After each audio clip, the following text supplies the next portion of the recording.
A single mom janitor dropped to her knees and kissed a millionaire CEO to save his life when his heart stopped in the middle of a boardroom. Minutes later, he was breathing again, but she was dragged out like a criminal.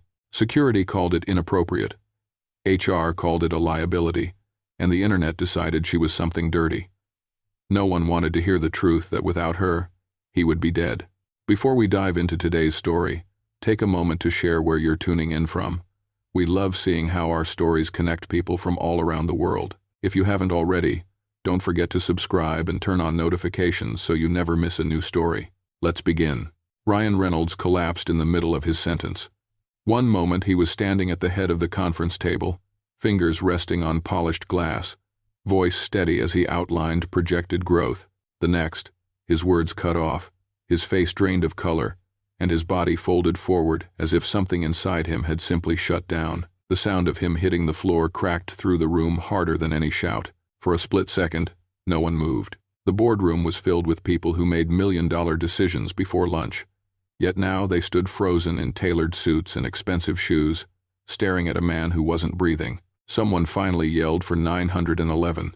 Another backed away, as if proximity alone might pull them into trouble. Fear rippled through the room. Not just fear of death, but fear of responsibility, of liability, of being the one blamed if something went wrong.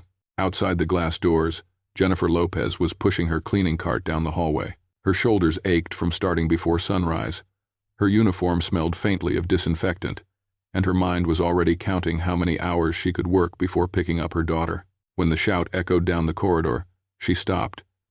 She didn't know who was inside that room, only that someone was in trouble. She hesitated for half a breath, not because she was afraid, but because she knew she didn't belong in there. People like her were meant to pass quietly, not step into rooms where power lived. Then she heard the word collapse, and her feet moved before her thoughts could catch up. The doors swung open, and every head turned toward her with the same look, annoyance mixed with disbelief. "You can't be in here," someone snapped. "Call security." "Who is she?" The voices blurred together, sharp and dismissive, but Jen barely heard them. She was already on her knees beside Ryan, fingers at his neck, eyes fixed on his chest. No rise, no breath, a weak pulse slipping away beneath her fingertips. "He's not breathing," she said loudly. "Move back." No one listened. The room buzzed with panic and protest, but Jen had already tilted Ryan's head back, clearing his airway. The memory surfaced uninvited. A free CPR class she'd taken years ago at a community center because it came with grocery vouchers. The instructor's voice echoed in her mind, steady and unyielding. "If they're not breathing, you breathe for them." Jen pinched his nose and sealed her mouth over his, forcing air into lungs that refused to work on their own. Then she locked her hands together and began compressions, counting under her breath, pushing hard enough to hurt. Her arms burned. Sweat ran down her spine. Around her, the room erupted. "Is she kissing him?" someone whispered, loud enough to sting. Another voice followed, colder. "That's inappropriate." Kevin O'Leary stepped forward, his expression tight with disgust. He grabbed Jen's arm and yanked her back. "Get away from him," he said. "You're contaminating the situation." End quote. Jen stumbled, her shoulder slamming into the edge of the table. Pain shot through her, but she barely registered it. She tore free and dropped back down, hands finding the same spot on Ryan's chest. She pressed again, and again, slower now, heavier, each compression a decision not to let go. "Come on," she whispered, her voice shaking despite herself. "Don't stop." Ryan's body jerked. He coughed, a harsh, wet sound, then sucked in air like someone pulled from deep water. The room exhaled all at once. Someone cried out in relief. Someone else finally moved to help. Jen sat back on her heels, chest heaving, hands trembling uncontrollably. Her knees felt weak, her head light, but Ryan was breathing. She had done what she came to do. Still, no one looked at her like she'd saved a life. They looked at her like she had crossed a line that couldn't be uncrossed. The paramedics arrived within minutes, moving with practiced efficiency that contrasted sharply with the chaos they stepped into. They knelt beside Ryan, checking vitals, attaching monitors, slipping oxygen under his nose. One of them glanced up and asked, "Who started CPR?" Jen raised her hand. "I did." There was no nod of thanks, no acknowledgement of what that meant. The answer seemed to vanish into the air, swallowed by hurried instructions and shifting bodies. Kevin O'Leary was already speaking in low, controlled tones, telling security to clear the room and reminding everyone to be careful about what they said. "We don't want misunderstandings," he warned. "This needs to stay internal." Jen was pulled aside before she could even catch her breath. A woman in heels told her, flatly, that her actions were inappropriate given the status of the person involved. Jen stared at her, stunned. "He wasn't breathing," she said. "That was CPR. He's at." The words landed without effect. By the afternoon, Jen was sitting in a small HR office under harsh white lights. The chair was stiff, the air cold. Kris Jenner sat across from her, reading from a document as if it were a grocery list. "You are being placed on immediate suspension pending review for inappropriate conduct involving senior leadership." Jen tried again. She explained the steps, the timing, the fact that Ryan had no pulse. Kris didn't argue the facts. She didn't need to. She only said, "You have to understand how this looks. The company has to protect itself." The next morning, Jen returned to the building with a thin thread of hope still intact. Maybe someone had reviewed the footage. Maybe someone had realized the mistake. Her badge didn't work. A security guard blocked her path without meeting her eyes and told her to contact HR. She was handed an envelope instead. Termination. Effective immediately. No severance. No appeal. The words blurred together as if written in a language she didn't speak anymore. By noon, a grainy still image from the security camera was everywhere. It caught Jen bent over Ryan, her face close to his, frozen in the exact moment that saved his life. Online, the captions told a different story. A single mom janitor. A powerful man. A kiss that wasn't supposed to happen. Jen walked out of the building carrying a cardboard box with her name written in marker. People passed her without looking. The glass doors closed behind her, sealing in the place where she had given everything she had in her body to keep someone alive.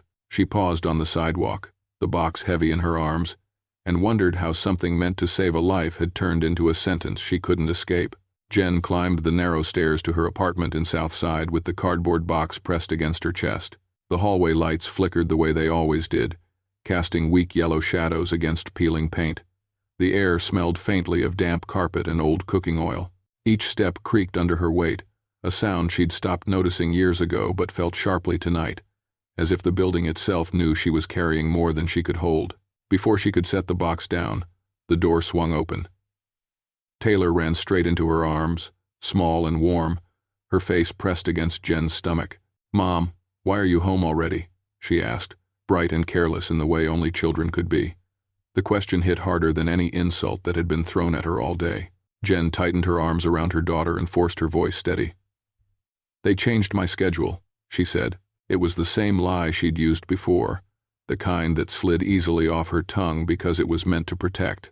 Taylor accepted it without question, already pulling away to talk about a drawing she'd made at school. Jen nodded at the right moments, smiling just enough to pass, while something inside her quietly folded in on itself. That night, after Taylor fell asleep, Jen sat alone at the small kitchen table. The apartment was silent, except for the hum of the refrigerator. She finally let herself look at her phone. The screen lit up with comments she hadn't dared read earlier. Words blurred together: cheap, desperate, trash, gold digger.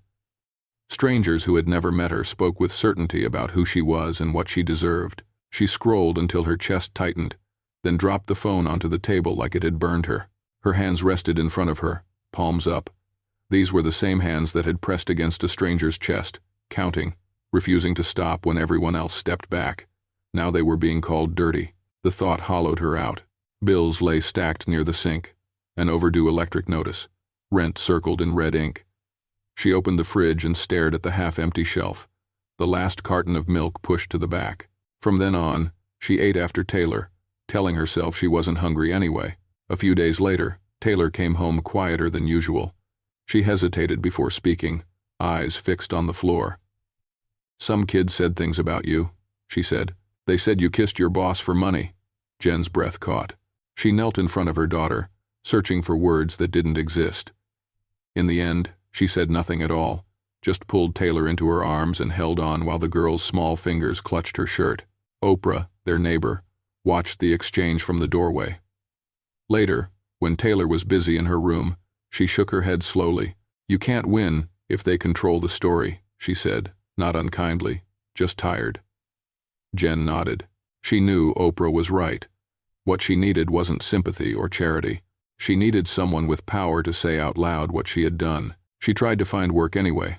Laundromats, offices, cleaning companies.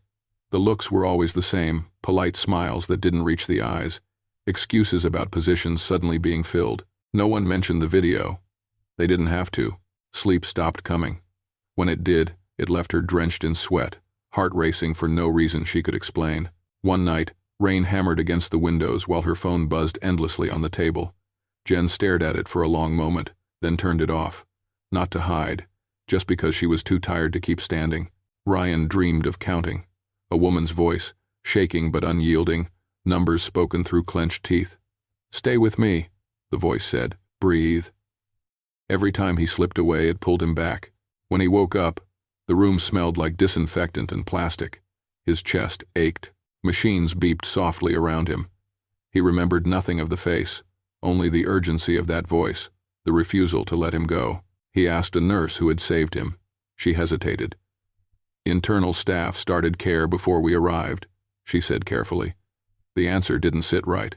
When he pressed again, Kevin O'Leary appeared at his bedside, smiling too quickly, assuring him everything had been handled and that the company had protected him from unnecessary complications. The word protected made Ryan uneasy. He hadn't asked for protection. He asked for the truth. When Kevin left, Ryan called Denzel Washington, head of security, and told him to send the footage. No summaries, no edits, everything. He watched it alone. He saw the room freeze while his body failed. He saw a woman in a janitor's uniform step forward when no one else did. He watched her get pulled away, then come back, again and again, until his chest rose. By the time the video ended, Ryan's hands were clenched into fists. The pride he'd felt in his company curdled into something heavy and bitter. He had lived, and someone else had paid for it. The realization settled slowly, painfully. His silence had made it possible. His position had shielded everyone, except the person who mattered most.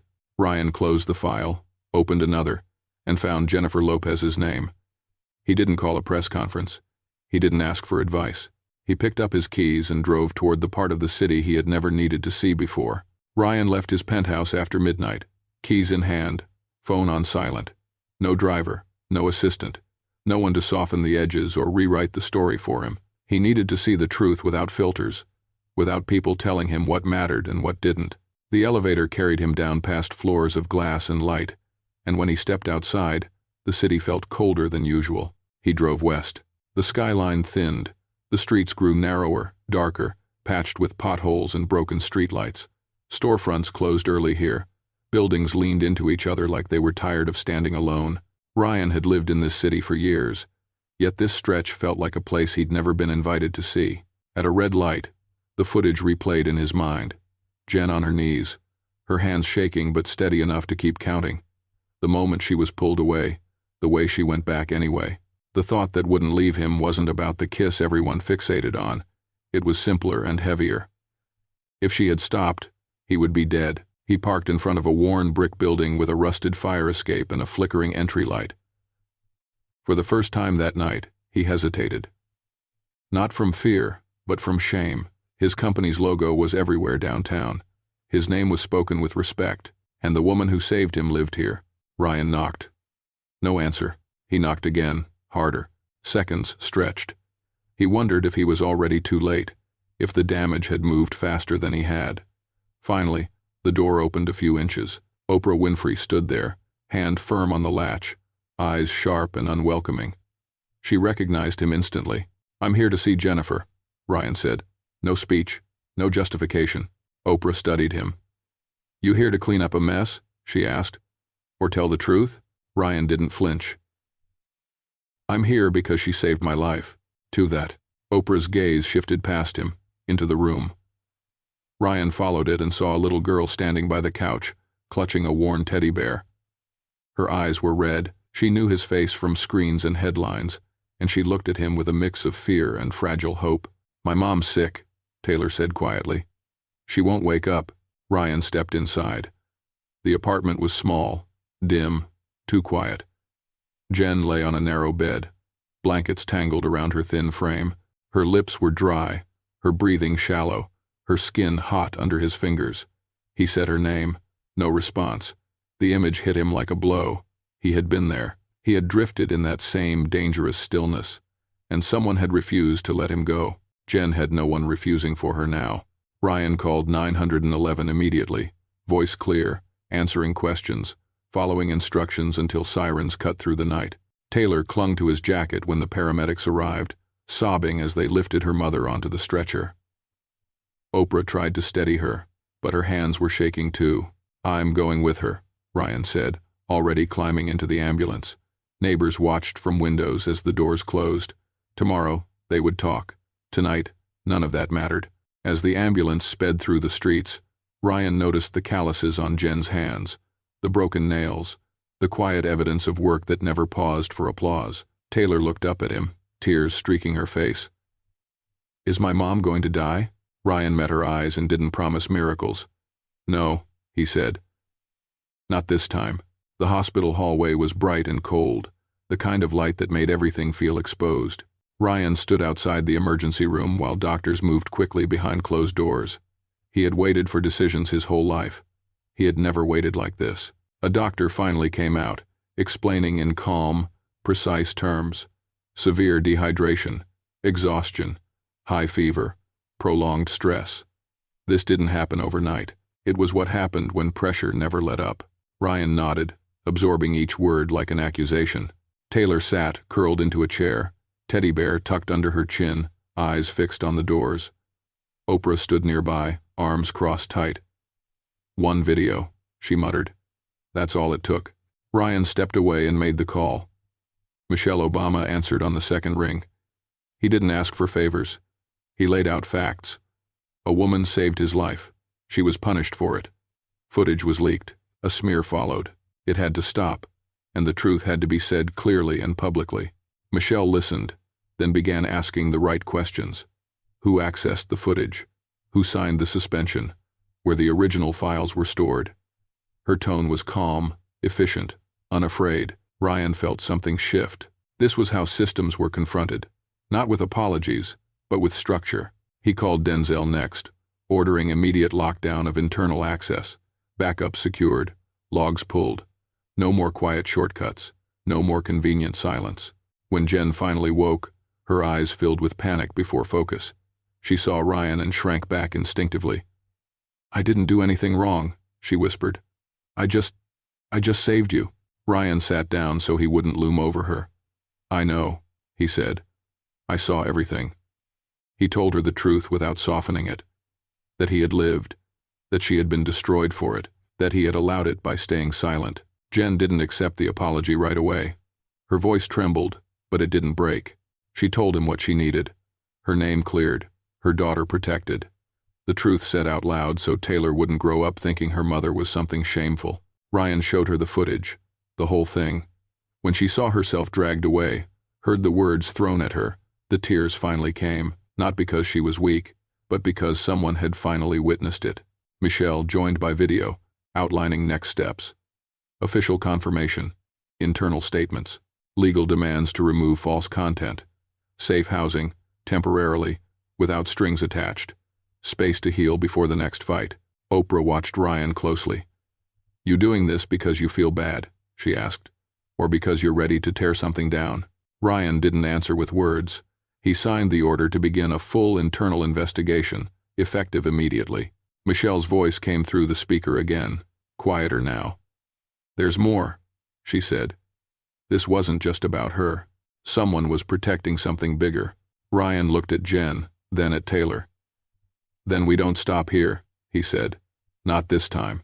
Morning light crept through the hospital blinds, pale and unforgiving. Jen was awake, her fever finally down, her body steadier than it had been days before, yet her chest felt tight as if she were bracing for impact. The room was quiet, but her mind wasn't. She knew that stepping out of this bed meant stepping back into a world that had already judged her. Ryan arrived early, a thin folder tucked under his arm. He didn't open with comfort or promises. He sat down and spoke plainly. What would be released today? Where it would be released? What evidence would be used? There was no room for ambiguity, no emotional padding. Jen listened, arms crossed, shoulders tense. Michelle joined them shortly after and laid out the plan with surgical clarity. First, an internal statement to the entire company, acknowledging that Jen's actions were proper life-saving CPR. Second, a signed medical confirmation clearing her of any misconduct. Third, a brief public statement, short, factual, leaving no room for sensationalism, no interviews, no speculation bait. Jen shook her head slowly. "A piece of paper won't erase what they decided I am," she said. Her voice was calm, but her eyes were tired. "You tell the truth today, and tomorrow they'll just cut a different frame." Ryan didn't argue. "That's why truth alone isn't enough," he said. He stepped aside and called Denzel, putting the phone on speaker. The original footage was secured. Access logs were pulled. The exact time the file was downloaded had been identified. Someone hadn't stumbled onto it. Someone had chosen to release it. Across town, Reynolds Ventures felt like a pressure cooker. Whispers followed people down hallways. Emails went unanswered. Those who had laughed, looked away, or said nothing now wondered who would be questioned next. Ryan walked into the emergency board meeting with a calm that unsettled everyone. He didn't raise his voice. He didn't soften his words. He said the footage proved CPR. He said the termination was wrong. He said the company would correct it publicly. Kevin O'Leary responded immediately, slipping into polished language about legal exposure and brand protection. He spoke of optics, of risk, of how public perception could spiral out of control.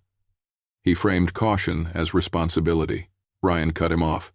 "A brand isn't worth more than a human life," he said. The room went still. The internal statement went out within the hour. Jen's name was cleared. The termination reversed. An apology issued.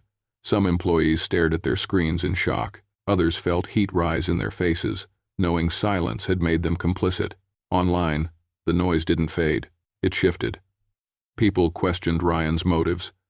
They speculated about relationships that didn't exist. Truth didn't satisfy them.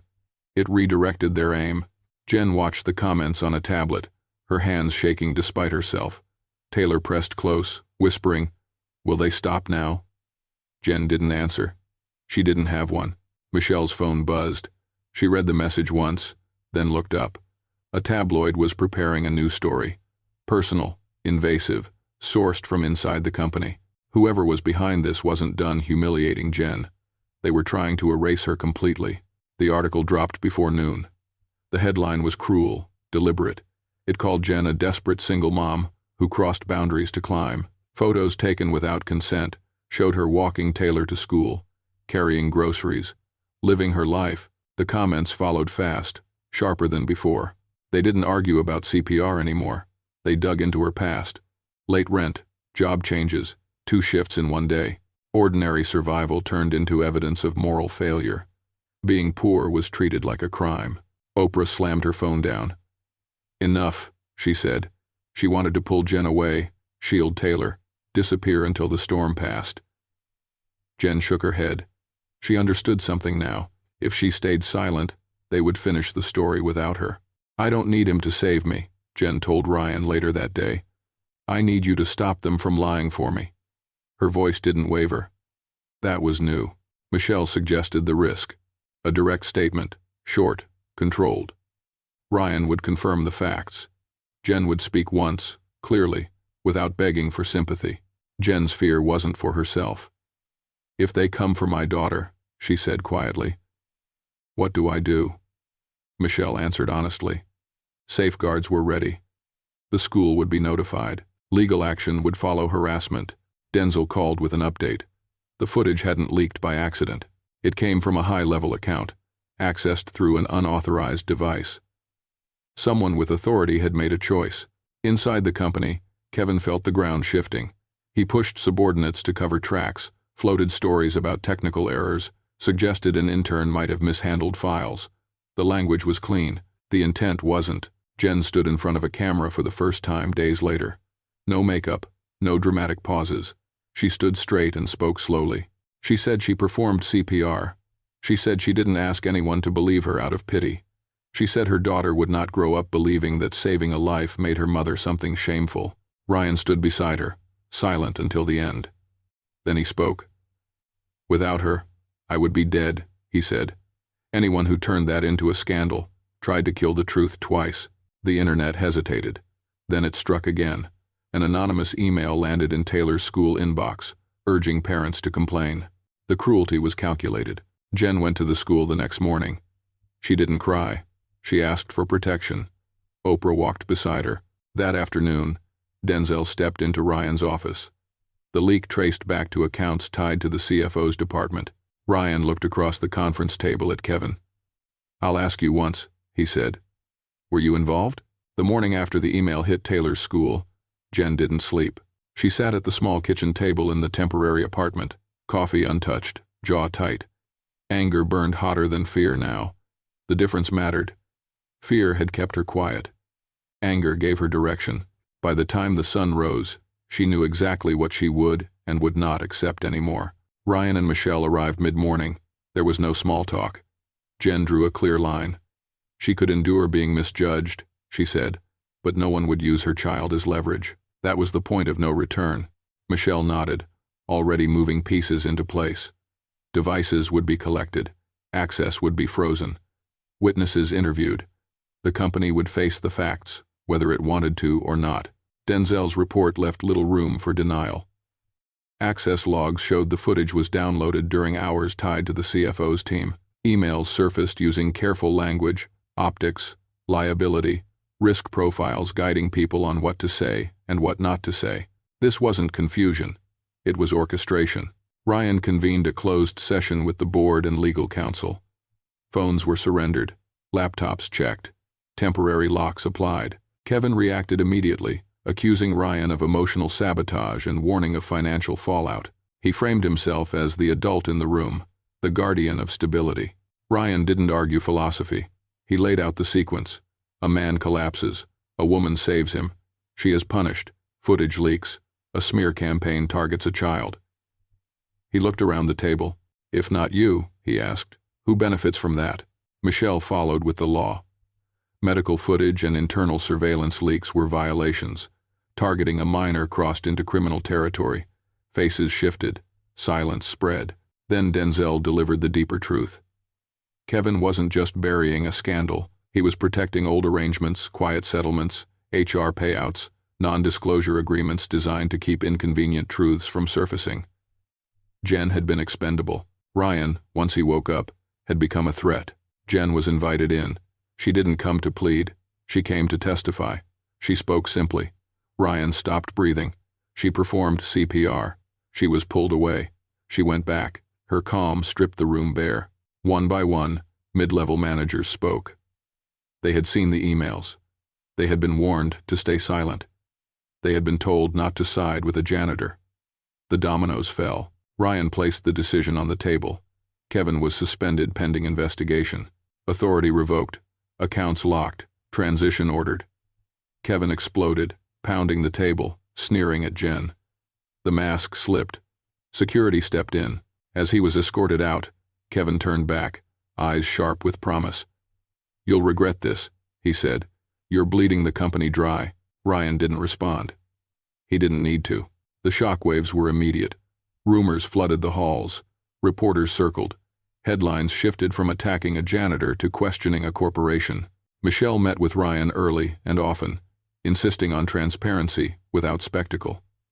Facts, released carefully, would speak louder than outrage. Ryan addressed the company directly. He confirmed that Jen saved his life with CPR. He apologized for a failed process. He committed to a full investigation into the leak and the smear campaign. His tone was firm, unadorned. No slogans, no spin. He went to Taylor's school the same day, not for cameras, but to make sure the damage stopped there. Boundaries were set. Protection offered. Adults did their jobs. Jen faced the parents herself. She didn't ask for forgiveness. She asked for decency. Her daughter was not a weapon. Silence followed. It was enough. Denzel completed the technical trail. Michelle moved forward. Kevin terminated. Evidence forwarded where necessary. False content challenged and corrected. The machine began to turn the other way. Ryan didn't stop at clearing Jen's name.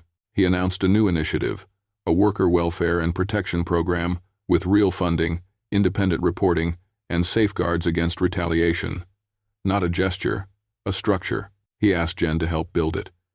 She hesitated, honest about her fear of being a symbol, of being out of place, of walking back into a building that once erased her.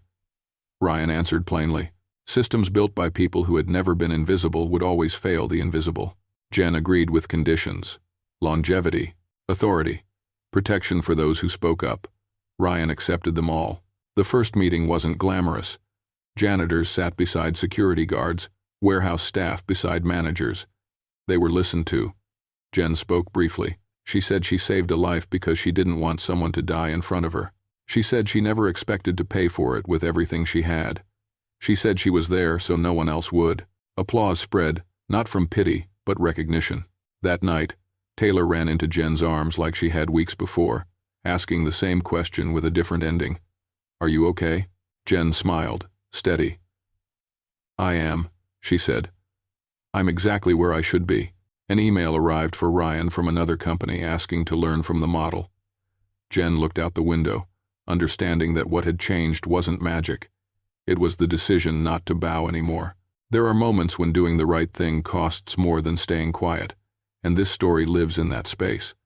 It reminds us that dignity isn't loud, and courage often shows up long before justice does.